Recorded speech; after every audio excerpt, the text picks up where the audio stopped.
The moment you realize you can be replaced is the moment your life can change forever.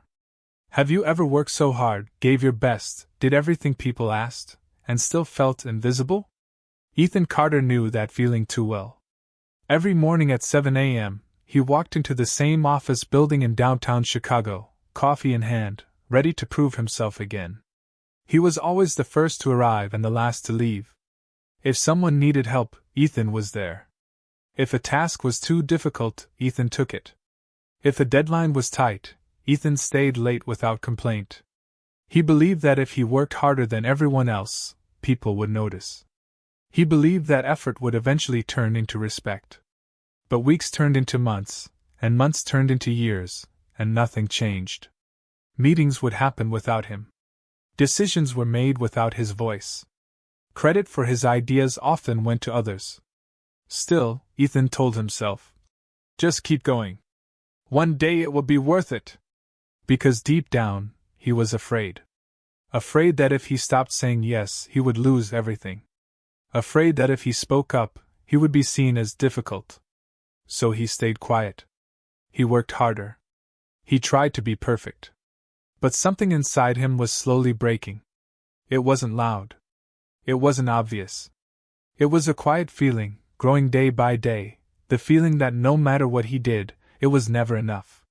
One afternoon, as Ethan sat at his desk finishing yet another project that wasn't even his responsibility, he overheard something that made his hands freeze.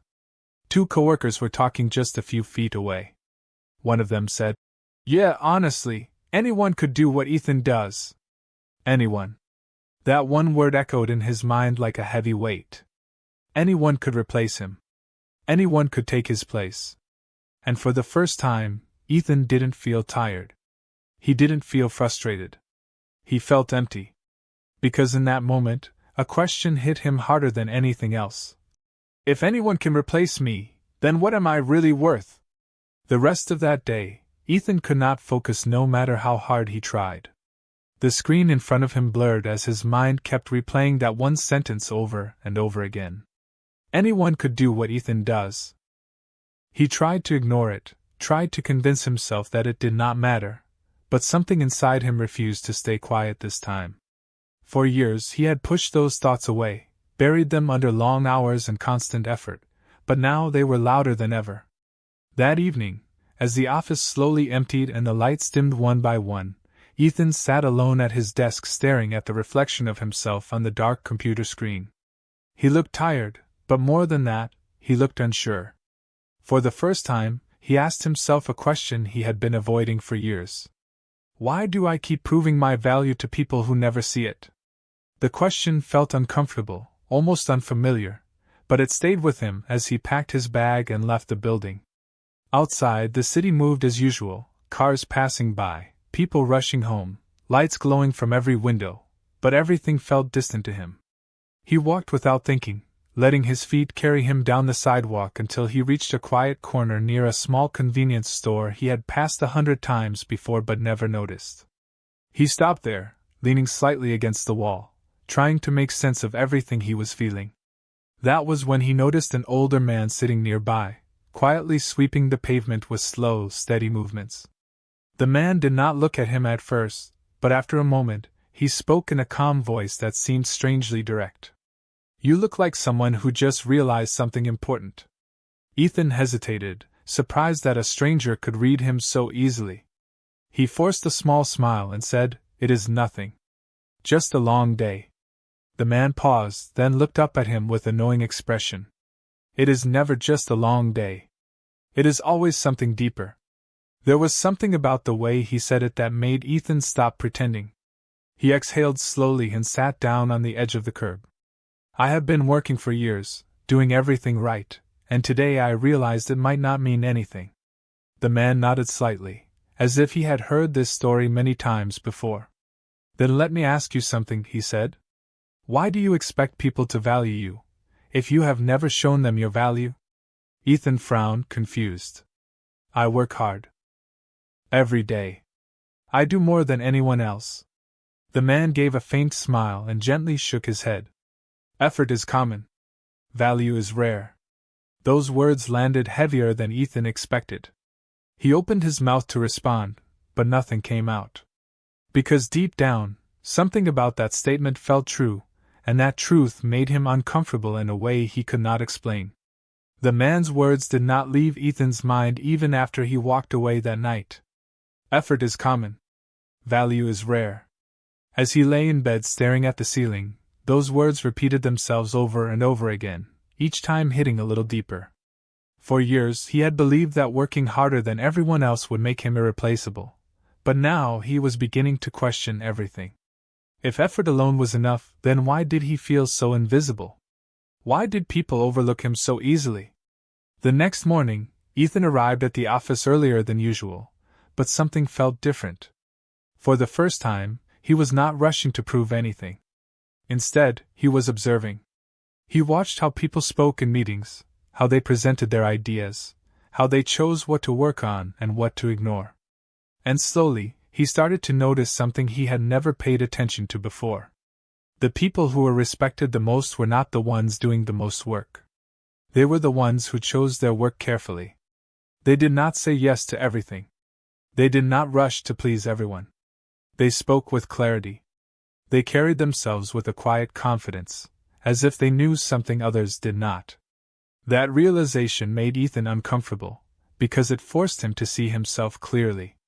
He had spent years trying to be useful, but never once had he tried to be valuable. There was a difference, and now he could feel it.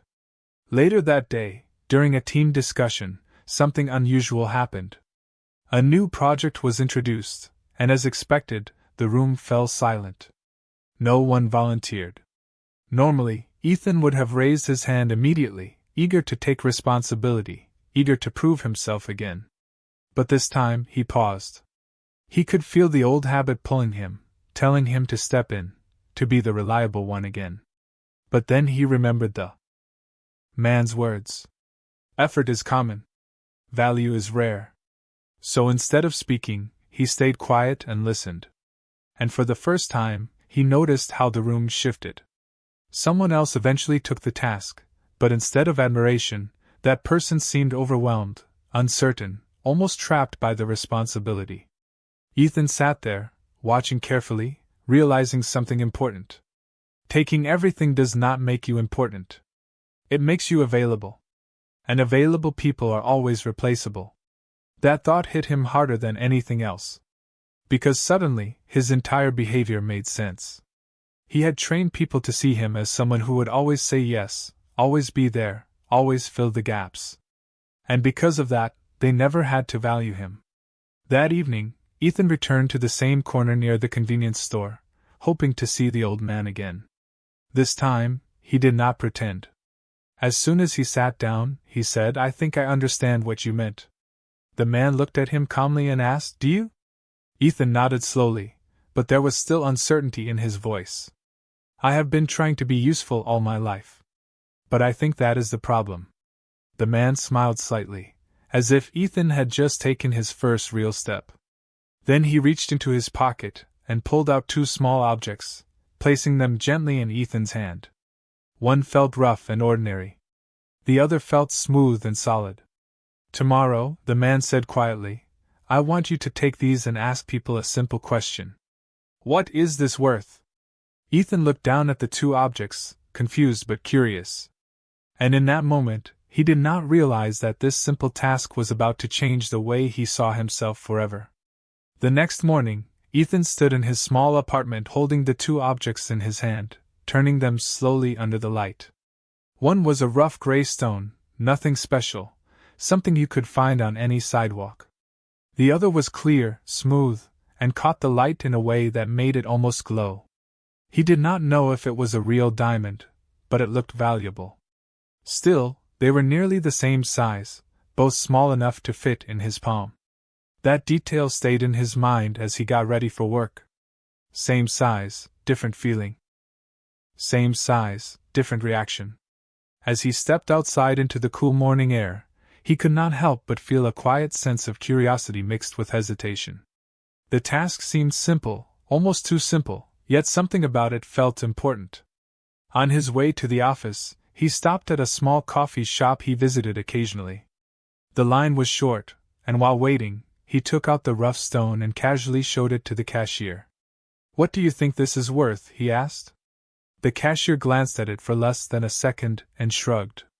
"Maybe $1," she said, smiling politely as she handed him his coffee. Ethan nodded and stepped aside, his mind already processing the response. $1. Not even a second of thought. Not even real attention. As he walked toward the office, he tried the same thing again with a man standing near the entrance. The man looked at the stone, turned it once, then handed it back. "Honestly, nothing," he said. "You could find hundreds of those outside." Ethan felt something shift inside him. The answers were quick, effortless, almost dismissive. No one questioned it. No one looked deeper. It was just a stone, and that was enough for them to decide its value. Later that afternoon, during his lunch break, Ethan decided to try the second object. This time, he chose a small jewelry store a few blocks away. As he stepped inside, the atmosphere immediately felt different. The lighting was softer, the displays were carefully arranged, and everything seemed to carry a sense of importance. He approached the counter and placed the clear stone gently on the surface. The woman behind the counter leaned forward, her expression changing instantly. "May I take a closer look?" she asked. Her voice was more focused, more serious. Ethan nodded, watching closely as she picked it up with careful hands, examining it under a small light. After a moment, she looked up at him with a completely different tone than anyone else that day. "Where did you get this?" she asked. "This could be worth hundreds, maybe even thousands depending on the quality." Ethan felt his chest tighten slightly. Hundreds. Thousands. The same size. The same weight. But completely different reactions. As he left the store, the contrast became impossible to ignore. It was not about effort. It was not about size. It was about perception. And for the first time, Ethan began to understand something that made him both uncomfortable and aware. People do not decide your value based on how much you do. They decide it based on what they believe you are worth. And as that thought settled in his mind, a deeper question began to form, one he could no longer avoid. If two things that look similar can be valued so differently, then what has been shaping how people see me all this time? That night, Ethan returned to the same quiet corner, his mind heavier than before but clearer in a way he could not ignore. The old man was already there, sweeping slowly, as if he had been expecting him. Ethan walked up and without saying a word, he held out both objects in his hand. "I did what you asked," he said. The man glanced at them, then looked at Ethan's face instead. "And what did you learn?" he asked calmly. Ethan hesitated for a moment, searching for the right words. "People did not care about the size," he said slowly. "They cared about what they believed it was. The same object can be seen as worthless or valuable, depending on who is looking at it." The man nodded slightly, as if this answer was only the beginning. "And what does that have to do with you?" he asked. That question stopped Ethan completely. He had been so focused on the objects, on the experiment, that he had not fully connected it back to himself yet. He looked down at his hands, then back at the man. I have been letting people see me as the stone," he admitted quietly. The man's expression did not change, but his silence made the moment feel heavier. "I have been doing everything for everyone," Ethan continued, "always available, always saying yes, never setting limits. So people never had a reason to see me as anything more." The man leaned on his broom slightly and spoke in a calm, steady voice. "People do not look deeper when there is no reason to. If you present yourself as something common, they will treat you as something common." Ethan felt those words sink deep into him. For years, he had been trying to prove his worth through effort alone, but now he was beginning to see that effort without boundaries only made him easier to overlook. "Then how do I change that?" Ethan asked, his voice carrying both curiosity and uncertainty. The man smiled faintly and picked up the rough stone from Ethan's hand. "If this stone wanted to be valued like a diamond, would working harder change anything?" he asked. Ethan shook his head slowly. "No. it would still be seen the same way. The man placed the stone back and then pointed to the clear one. The difference is not in how much it does. The difference is in what it represents. Ethan felt a quiet realization forming, one that made everything from the past few years suddenly make sense. It was not that people refused to value him. It was that he had never shown them a reason to. He had trained them, through his own behavior, to see him as replaceable. And now, for the first time, he understood that changing his life would not start with doing more. It would start with becoming someone who could not be easily replaced. As he stood there, the city lights flickering softly in the background, Ethan realized something that felt both uncomfortable and powerful at the same time. If value is based on perception, then that means one thing he had never considered before. He had more control over it than he ever thought. The next morning, Ethan walked into the office with a different awareness, but not yet a different identity. The realization from the night before stayed with him, but now came the difficult part. Changing how others see you means first changing how you see yourself, and that is never instant. As he sat at his desk, the familiar pattern began to unfold. Emails started coming in, requests piling up, small problems that needed quick solutions. Normally, Ethan would respond immediately, jumping from one task to another, trying to be everywhere at once. But this time, he paused. He looked at each request carefully, asking himself a question he had never asked before. Is this adding value, or am I just being available? The question felt strange, almost uncomfortable, but it forced him to slow down. A coworker approached him shortly after, asking if he could take over a report that was not even part of his responsibility. Ethan felt the old instinct rise again, that automatic need to say yes, to be helpful, to be needed. For a brief moment, he almost agreed. But then he remembered the stone. He remembered how easily people dismissed it without a second thought. And he realized something important. Every time he said yes without thinking, he was quietly telling people that his time had no real cost. So this time, he took a breath and responded differently. I cannot take that on right now, he said calmly. I am focusing on my current priorities. The words felt heavy as they left his mouth, as if he had just broken a rule he had followed for years. The coworker looked surprised, slightly confused, but did not argue. He simply nodded and walked away. Ethan sat there, his heart beating faster than usual, not because something bad had happened, but because something new had begun. For the rest of the day, Ethan made small changes. He did not rush to speak in meetings, but when he did, he spoke clearly and directly. He did not volunteer for every task, but the ones he chose, he handled with intention. Slowly, he began to notice subtle shifts. People started asking him questions instead of assigning him work. They listened a little more when he spoke. It was not dramatic. It was not immediate. But it was different. And that difference mattered. By the end of the day, as he packed his bag and prepared to leave, Ethan realized something he had never fully understood before. Respect does not come from doing everything. It comes from choosing what matters. And as he stepped out of the building, the city lights reflecting softly on the glass around him, he felt something new for the first time in years. Not confidence. Not pride. But control. Because for the first time, he was no longer trying to be everything to everyone. He was starting to decide what he was worth. Over the next few days, Ethan continued to act differently, not in a loud or obvious way, but in small, deliberate choices that slowly began to reshape how others interacted with him. He no longer rushed to respond to every message the moment it appeared. Instead, he took a moment to think, to prioritize, to decide whether something truly deserved his time. At first, it felt uncomfortable, almost unnatural, like he was breaking a pattern that had defined him for years. But with each decision, he felt a quiet sense of clarity growing inside him. One afternoon, during a meeting that would normally pass without his involvement, something unexpected happened. A problem was presented to the team, one that required careful thinking rather than quick action. The room fell silent as people avoided eye contact, waiting for someone else to take responsibility. Ethan felt the familiar pull again, the instinct to step in immediately. But this time, he waited. He listened. He observed.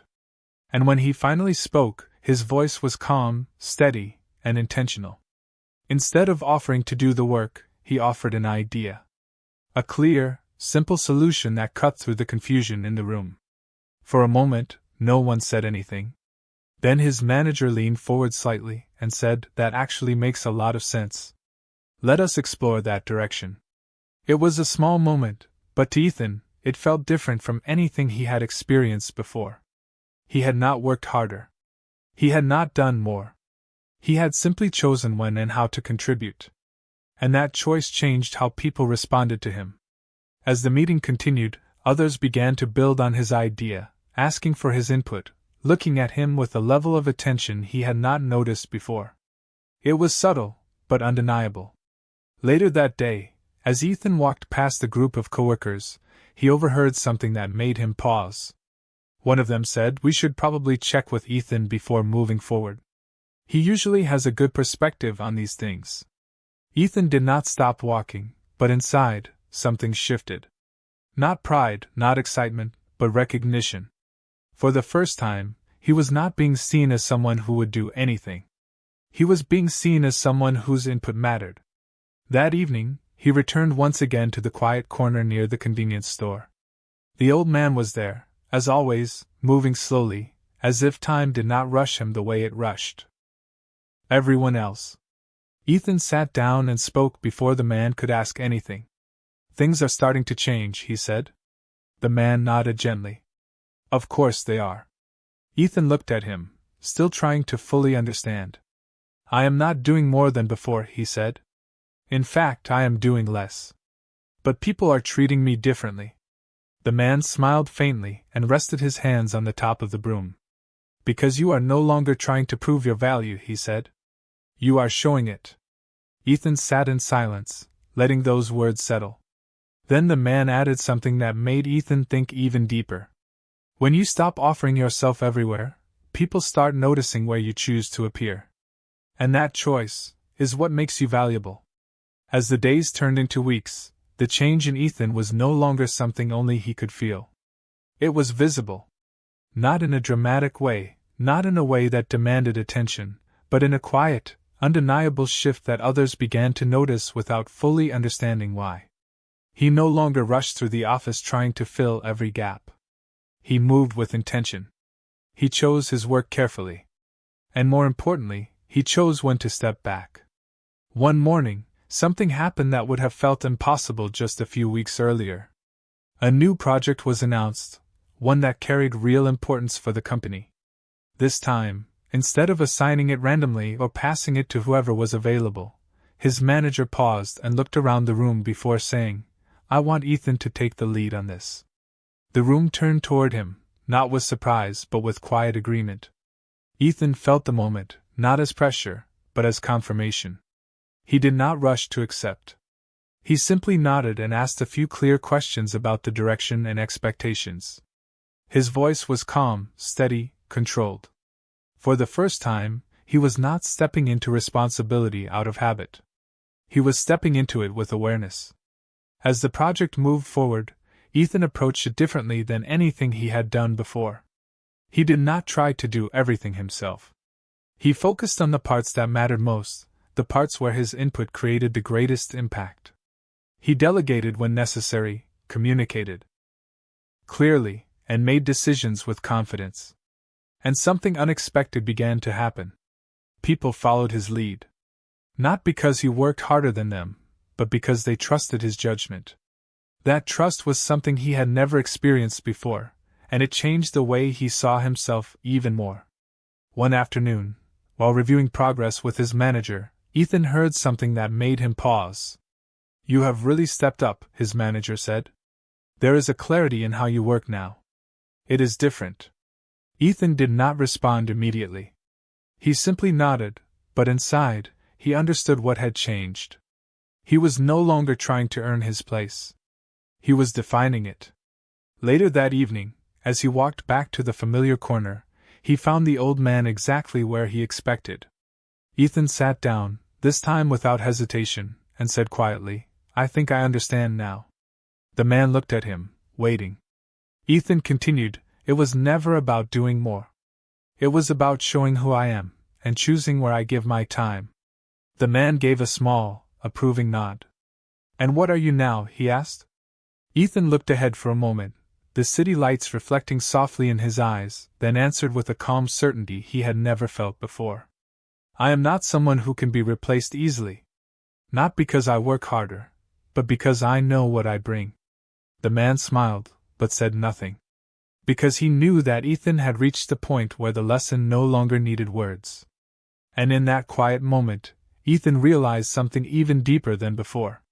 Value is not something you chase. It is something you become, the moment you decide it for yourself. Weeks passed, and what started as small changes in Ethan's behavior slowly became a new way of living. The office was still the same, the people were still the same, but Ethan was no longer the same person walking through those doors every morning. He no longer measured his day by how much he had done, but by how intentionally he had chosen what to do. There were still moments when the old habits tried to return, moments when it felt easier to say yes to avoid conflict, to slip back into being the person everyone could rely on without question. But now, he noticed those moments. And each time, he made a choice. Not based on fear, but based on value. One evening, as he stood by the window of his apartment looking out at the city lights, Ethan reflected on everything that had changed. It was not just the way people treated him. It was the way he saw himself. For years he had believed that his worth came from being needed, from being useful, from being everywhere at once. But now he understood something far more important. Being needed does not make you valuable. Being intentional does. The next day, as he walked past a group of new employees being introduced to the office, he overheard someone ask about him.